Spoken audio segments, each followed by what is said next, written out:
नमस्कार, स्वागत है आपका न्यूज 11 में। इस वक्त की तमाम अहम खबरों के साथ मैं हूं राहुल शर्मा। दिल्ली के सफदरजंग अस्पताल के उन डॉक्टरों का कहना है कि जब वो लड़की 16 दिसंबर की रात अस्पताल में लाई गई तो उनकी रूह कांप उठी।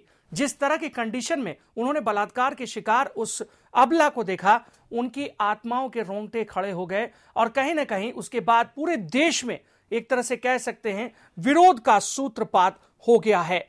अगर हम देखें झारखंड की हम बात करें, झारखंड में बड़े पैमाने पर महिलाओं की और साथ ही साथ युवाओं की यही प्रतिक्रिया है कि इस तरह का घृणित कार्य करने वालों को फांसी की सजा दी जानी चाहिए।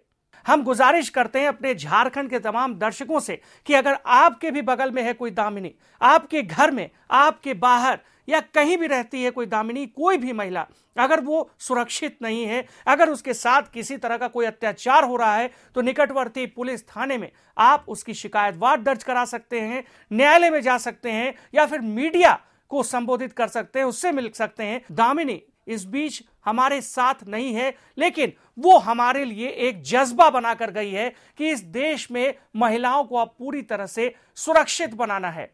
और धनबाद के अरविंद भले ही भावनात्मक लहजे में यह बात बोल बैठे कि झारखंड की ओर से श्रद्धांजलि दी जानी चाहिए और दामिनी को सच्ची श्रद्धांजलि यही होगी कि अब किसी भी महिला के साथ जुल्म ना हो।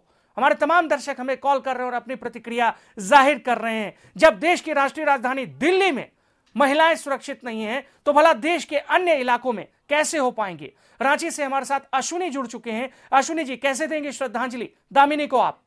Shivanna, thanks for joining news 11. I just wanted to ask, what is the situation of Jharkhand? You observed our state. What is happening in terms of scheduled caste over here? 50,000 lakh का वो आवेदन आ चुका है। ये कब होगा, किसी ये गर्व की बात है। अरे आंदोलनकारियों की भी बात है, राशन कार्ड की बात करें, हम अन्य जन समस्याओं की बात करें, बहुत सारी ऐसी चीजें हैं, सड़क, पानी, बिजली, कई जितनी समस्याएं देखें सब में यही स्थिति नजर आती है। लेकिन कहीं ना कहीं सरकार में उस वक्त आप भी बने हुए हैं, मुंडा सरकार में। आगे क्या होता है वो देखने वाली बात होगी। राजनीतिक सियासत पर लगातार हम बातें करते रहेंगे। रुक रहे हैं छोटे से ब्रेक के लिए।